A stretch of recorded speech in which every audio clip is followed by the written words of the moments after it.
नमस्कार, बहुत स्वागत है आप सभी का। आपके साथ मैं हूं ममता तिवारी। शुरुआत करते हैं स्पेशल रिपोर्ट की। ईरान और इजराइल के बीच तनाव बढ़ता जा रहा है और इजराइल ने ईरान के भीतर हमला करने के लिए फैसला ले लिया है और इस बार दुनिया भर के मुल्कों को समर्थन हासिल करने के लिए इजराइल के प्रधानमंत्री नेतन्याहू लगातार बात कर रहे हैं, तो वहीं इजराइल में एयर डिफेंस सिस्टम को और ज्यादा काबिल बनाने की कोशिश पर काम हो रहा है। दूसरी तरफ ईरान के राष्ट्रपति ने एक बार फिर धमकी दी है कि जरा सी हरकत पर उनका मुल्क इजराइल पर कहर बरपा देगा।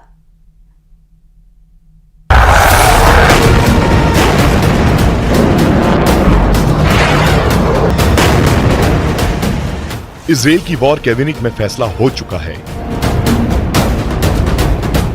नेतन्याहू ने ऐलान कर दिया है, इजराइल की सेना ने पूरी तैयारी कर ली है।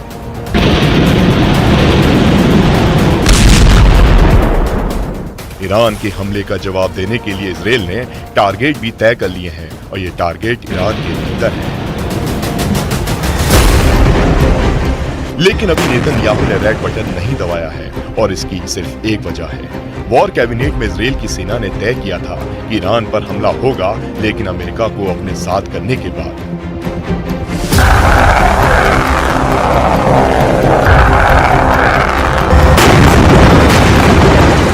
जाहिर है जंग की सूरत बन रही है, लेकिन ईरान पर इजराइल के हमले में वक्त लगेगा, क्योंकि ये नेतन्याहू भी जानते हैं कि उनके मुल्क पर ईरान ने सीधा अटैक किया है और उन्हें भी ईरान को सबक सिखाने के लिए सीधा और उससे ज्यादा बड़ा अटैक करना होगा।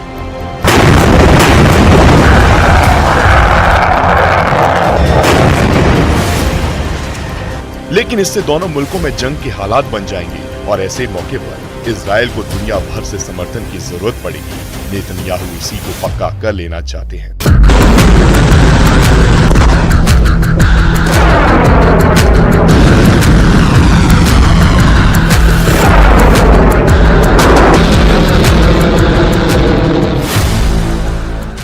ईरान पर हमले से पहले इजराइल का प्लान। इजराइल में शुरू हुई महायुद्ध की तैयारी।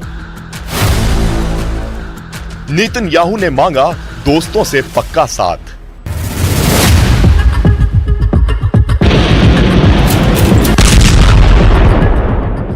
जिस तरह के हालात हैं और जिस तरह की तैयारी है, वो इशारा कर रहे हैं कि पश्चिम एशिया में आग लगने वाली है, खाड़ी में खलबली मचने वाली है, महायुद्ध का आगाज होने वाला है। यही वजह है कि नेतन्याहू दुनिया भर के नेताओं से बात कर रहे हैं और उन्हें अपने साथ लाने की कोशिश में जुटे हैं। אני בא עכשיו מפגישות עם שרי החוץ של בריטניה וגרמניה. אמש שוחחתי עם ראש ממשלת בריטניה רישי סונאק. בקרוב אני גם משוחח עם מנהיגים נוספים. אני מודה לידידינו על תמיכתם בהגנת ישראל, ואני אומר את זה גם תמיכה במילים וגם תמיכה במעשים. अगर इजराइल ने ईरान पर हमले का फैसला लिया है, तो ईरान भी महायुद्ध की तैयारी में जुटा है। ईरान ने बुधवार को अपनी सेना की सालाना परेड आयोजित की और अपनी शक्ति का प्रदर्शन किया, लेकिन इस बार की परेड हर बार से अलग थी।